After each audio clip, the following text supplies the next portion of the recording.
পরশুদিন অনেকগুলা পিঠা বানিয়েছি। এখানে ৩ রকমের পিঠা বানিয়েছি। ফুলঝুরি পিঠা, ডিমের পিঠা, আজুনি পিঠা। আজুনি পিঠার জন্য এখানে আমি নারকেল দিয়ে খেজুরের গুড় দিয়ে রেডি করব।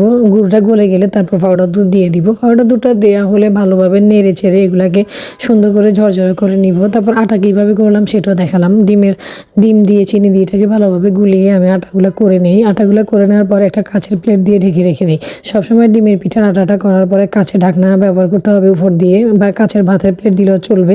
দিয়ে ঢেকে রাখলে আটাটা একদম শক্ত হবে না, রাবার হবে না, বেলার সময় একদম নরম তুলতুলে থাকবে। তো ওই দিন আমি অনেকগুলো ডিমের পিঠা বানিয়েছি, ফুলঝুরি পিঠা বানিয়েছি, তারপর জুনি পিঠা বানিয়েছি। আমার এই আটাগুলো রেডি করেছি প্রায় 5টার দিকে। বানাতে বানাতে আমার প্রায় 12টা 1টা বেজে যায়। অনেকগুলো পিঠা বানিয়েছি, আমার ছেলেকে মাদ্রাসায় দিব, আমরাও বাসায় বিকেলে নাস্তা হিসেবে 1টা 2টা করে খাবো, তাই এতগুলো পিঠা বানিয়েছি। তো ঘরের নাস্তা তো সবসময় স্বাস্থ্যসম্মত, তবে প্রচুর তেল টেনেছে, তারপর স্বাস্থ্যসম্মত খাবার মাঝে মাঝে তো খেতে মন চায়, তাই না? কিছু করার নাই, খেতে তো হবেই। তো আমার ছেলেরাও খেয়েছে, আমার হাজব্যান্ড তো এগুলো এত প্রিয়, এত ভালোবাসে এসব ঘরের নাস্তাগুলো, কিন্তু একটু বকাঝকা করে, এত তেল খেলে পেটে চর্বি হয়ে যাবে এগুলো আর কি। যাই হোক, এই পিঠাগুলো এত মুচমুচে হয়েছে।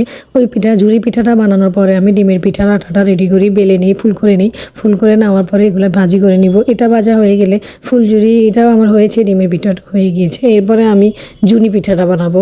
একটা একটা করে সব একসাথে বানাতে হয়। এই যে জুনি পিঠাটা ভেজে নিচ্ছি আমি। এখানে আমার ডিমের পিঠা, ফুলঝুরি পিঠা হয়ে গিয়েছে। আমি অলরেডি প্যাকেট করেছি, আমার ছোটো ছেলের জন্য বক্সে রেখেছি, আমাদের জন্য বাসায় খাবো তাই।